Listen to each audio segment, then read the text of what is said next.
Hello, കൂർക്ക മെഴുക്ക് പുരട്ടാൻ വേണ്ടി ആദ്യം തന്നെ പാത്രത്തിൽ അല്പം വെളിച്ചെണ്ണ ഒഴിച്ചു കൊടുക്കാം. എണ്ണ ശരിക്കും ചൂടായിട്ട് വരുമ്പോൾ അതിലേക്ക് കടുക് ചേർത്ത് കൊടുക്കാം. കടുകെല്ലാം പൊട്ടിത്തീരുമ്പോൾ നേരിയതായിട്ട് അരിഞ്ഞു വെച്ചേക്കുന്ന ചെറിയുള്ളിയും കറിവേപ്പിലയും കൂടി ചേർത്ത് നമുക്ക് വഴറ്റിയെടുക്കാം.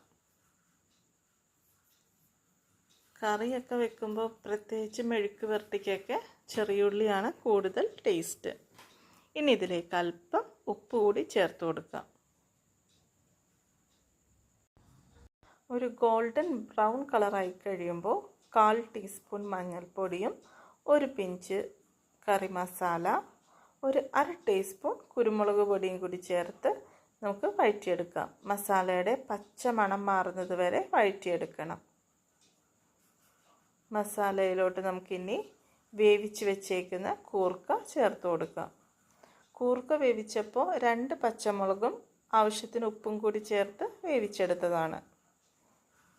നമുക്ക് ശരിക്കും ഇളക്കി യോജിപ്പിക്കാം. ഇതിനി ഒരു 2-3 മിനിറ്റ് അടച്ച് വേവിക്കാം. അങ്ങനെ നമ്മുടെ കൂർക്ക മെഴുക്ക് പുരട്ടി റെഡി ആയിട്ടുണ്ട്. എല്ലാവരും ഇത് ട്രൈ ചെയ്ത് നോക്കണേ.